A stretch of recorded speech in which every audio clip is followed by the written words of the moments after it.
Sa mga nag-comment sa akin na i-vlog ko naman daw yung SRV 200 nila. Well, heto na. Anyway, my dear friends, sa harapan niyo po ang kanilang QJ Motor SRV 200. Kakarating lang nito motorsiklo na to. Price-wise, babanggitin natin. Spec-wise as well, a little bit comparison with my favorite Benelli Motobi. Pero para sa akin, isa to sa pinakamagandang motor na mabibili mo sa ngayon kung naghahanap ka ng cruiser. Maliit, and maganda ang presyo, maganda din ang fuel consumption. Lahat ng yan babagitin natin. Before anything else, you know how it goes.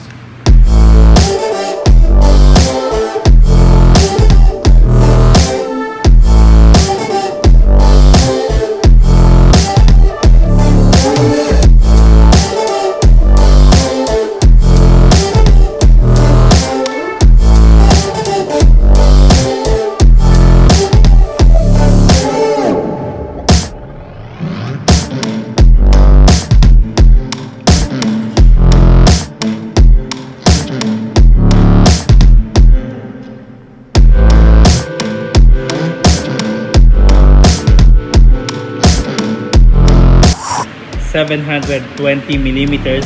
Tatawagin natin si Ma'am Thea mamaya, pero upuan ko na lang muna kasi nga crush natin itong motorsiklo na ito eh.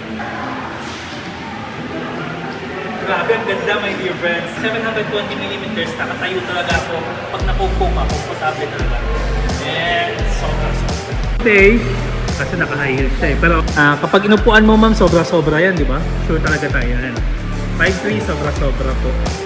And ganyan yung makukuha natin. Massive shoutout kay Sir Francis, since wala si Ma'am Cathy kasi nga busy, paupuan na lang din natin kay Sir Francis. He is 5'2". Ayan po. Swak pa rin my dear friend. Ayos na ayos pa rin. Alright, I love it. Shoutout sa mga tropa ko dyan sa Pulumulok. Taga Pulumulok ka. Oh. Shoutout Pulumulok. Alright. Kung naghahanap ka ng performance cruiser motorcycle, this is not your bike. Pero ang kanyang engine, 197cc, may oil-cooled radiator siya dito. 12.7 horsepower with 13.9 Nm of torque. Although, naka 5-speed manual po siya with a chain drive, okay na okay lang. It has 14.7 gas tank capacity. Mapapaulala ka. Although malaki naman talaga yung gas tank niya eh. Kung titignan nyo eh, no? Parang gas tank talaga ng big bike. Dahil lamang siya ng konti sa power, so expect a little bit difference. Pero si Motobi kasi umabot ng 28 to 35 km per liter.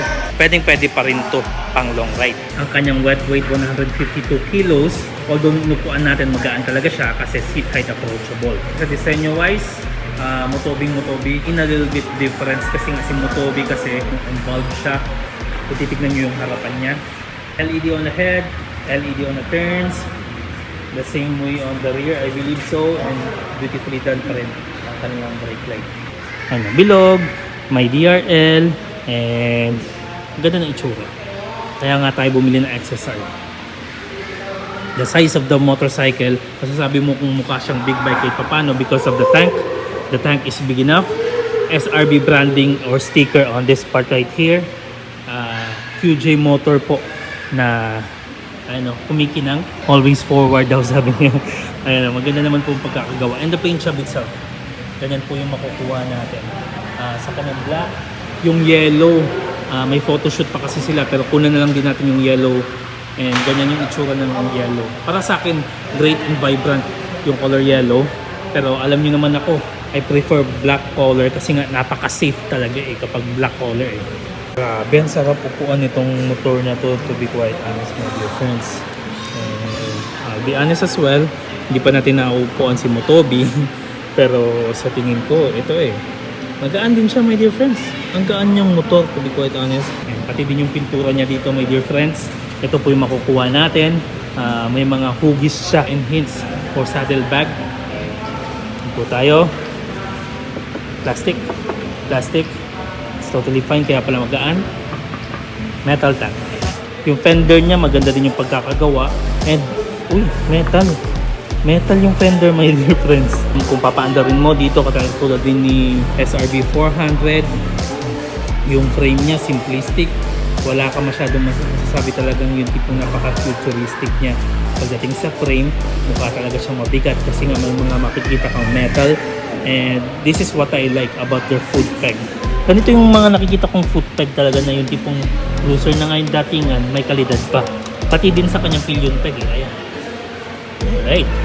Makapal po yung kanyang upuan dito and may putol na siya kaagad. Ayan, may hint na siya ng putol dito.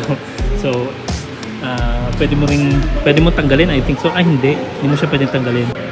So, unlike the QJ Motor SRB 400 na ayan, naka-inverted front fork po sila. Ito naman po, telescopic, non-inverted. Pero mas lamang siya pagdating sa kanyang dual shock sa likuran. Ganito yung makukuha natin kay 200. With more adjustability po siya. Ang kanyang gulong, cordial po tayo dyan. 1990-17 po tayo sa harapan niya. Simplistic lang yung datingan ng kanyang wheels. I'm not a big fan of it, to be quite honest. Pero I'm glad na pinalaki nila yung kanilang disc brake sa harapan with the QJ Motor Caliper branding. 280mm po tayo sa harapan. Sa may likuran naman, walang branding sa caliper. 240mm po.